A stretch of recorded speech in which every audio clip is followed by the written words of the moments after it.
Assalamu alaikum wa rahmatullahi wa barakatuh à toutes et à tous. Je suis ravi de vous retrouver sur Capsule Islam. Nous continuons aujourd'hui notre série Le véritable musulman. Nous entamons le 4e épisode de notre premier grand chapitre sur les chemins qui mènent au bon comportement. Jusqu'ici, nous avons parlé de conscience de soi et de protection contre le mal. Aujourd'hui, nous allons monter d'un cran. Nous allons parler de ce que les sages, les érudits appellent le Melekut, l'ouverture à la dimension spirituelle et angélique de notre existence. Comment faire pour que notre prière, nos invocations ne soient pas qu'un mouvement du corps, mais un voyage vers Allah? Comment transformer notre quotidien matériel en une ascension spirituelle? C'est ce que nous allons découvrir tout de suite. Mais avant de commencer, si ce n'est déjà pas fait, abonnez-vous à la chaîne, activez la cloche pour recevoir les notifications et partagez cette série autour de vous. Pour s'ouvrir au monde spirituel, la première étape est de briser les barreaux de la cage corporelle. On appelle cela en soufisme le fena fillah, s'effacer dans la volonté d'Allah. Plus la volonté d'Allah domine votre vie, plus vos instincts purement animaux s'éloignent. Le véritable musulman vit parmi les gens, mais son regard contemple l'au-delà. Quand il dit Allahu Akbar, il ne fait pas que prononcer des mots, il sent le trône divin vibrer dans son cœur. Il passe d'une vie matérielle à une vie du cœur et de l'esprit.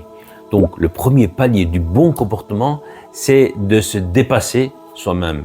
Être le calife de Dieu sur terre signifie le représenter à travers ses noms et ses attributs. Cela demande un équilibre. On peut être avec sa famille, manger et boire, tout en étant spirituellement en ruku ou en sujoud devant son Seigneur. L'érudit Bediüzzaman a résumé le chemin vers la perfection humaine en 4 piliers fondamentaux. 1. L'impuissance absolue, ajz, prendre conscience que nous ne pouvons rien faire sans la force de Allah. Nous sommes comme une goutte dans l'océan de sa puissance. 2.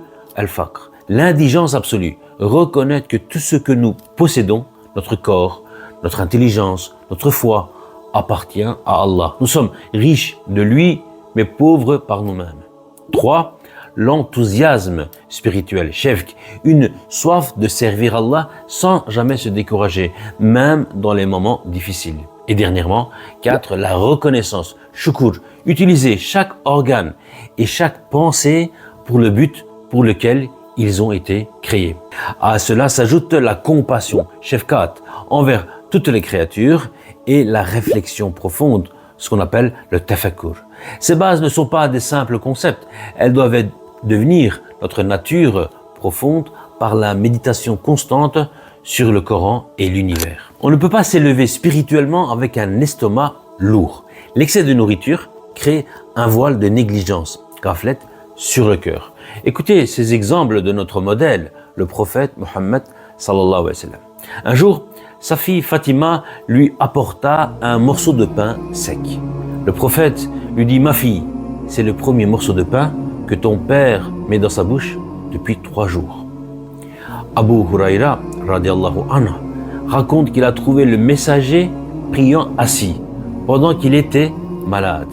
Il l'interrogea. Le prophète répondit « Non, Abu Huraira, c'est la faim qui m'empêche de tenir debout. » Un autre exemple, Aïcha radiallahu anha témoignait qu'après l'arrivée à Médine, la famille du prophète n'avait jamais mangé le pain de blé à sa faim 3 jours de suite jusqu'à sa mort. Pourquoi cette rigueur? Pourquoi cette discipline? Parce que le prophète était en guerre contre tout ce qui pourrait l'éloigner d'Allah. Il a gagné son ascension al-Miraj par son excellence dans l'adoration au sol. Pour nous, la mesure est simple. Ne mangeons pas pour plaisir de mesurer, mais pour avoir la force d'adorer. La volonté est un petit outil, mais c'est lui qui déverrouille les grandes récompenses. Elle est comme une petite graine qui, avec la grâce d'Allah, devient un arbre immense. Pour renforcer cette volonté, nous avons 2 outils. Le premier, c'est demander pardon. Il coupe les racines du mal en nous.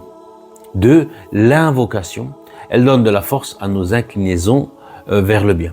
Allah nous dit, invoquez-moi, je vous répondrai. Et aussi dans le verset 77 de la sourate Al-Furqan, Allah dit, mon Seigneur ne se soucierait pas de vous sans votre prière, votre invocation. Donc, l'invocation est un refuge où l'on se présente devant Allah. Elle nous protège des addictions et des bas désirs. Le prophète nous a appris à chercher refuge contre Shaitan, même dans les détails les plus infimes de notre vie. Enfin, le voyage vers le Malakout se fait par le dhikr, le rappel d'Allah, et la réflexion, le tafakkur. Le zikir ne se limite pas à sa langue. Il y a le dhikr du cœur, méditer sur les noms d'Allah, et le dhikr du corps, obéir au commandement. Dieu dit, souvenez-vous de moi donc, je me souviendrai de vous. Verset 152, sourate Al-Baqarah.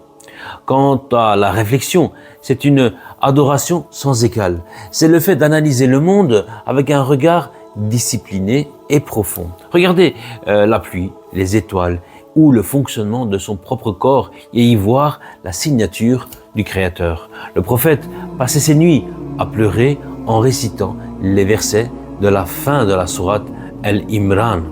En vérité, dans la création des cieux et de la terre et dans l'alternance de la nuit et du jour, il y a certes des signes pour les doués d'intelligence. Ne laissez pas une heure passer sans un rappel ou une pensée vers lui. Même en conduisant, même en marchant, transformez chaque instant en un acte d'adoration. En conclusion, s'ouvrir au monde spirituel demande de la discipline.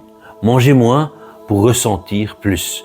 Invoquer plus pour faiblir moins et réfléchir plus pour comprendre mieux. Le véritable musulman est celui qui transforme son quotidien en un chemin vers le paradis. C'est ainsi que se termine ce 4e épisode. Nous avons encore beaucoup à découvrir ensemble dans cette série. N'oubliez pas d'aimer la vidéo, de vous abonner à Capsule Islam et de nous dire en commentaire quel pilier parmi les 4, Az, Faqr, Shukr ou Shukr, vous semble le plus important dans votre vie actuelle. À très bientôt.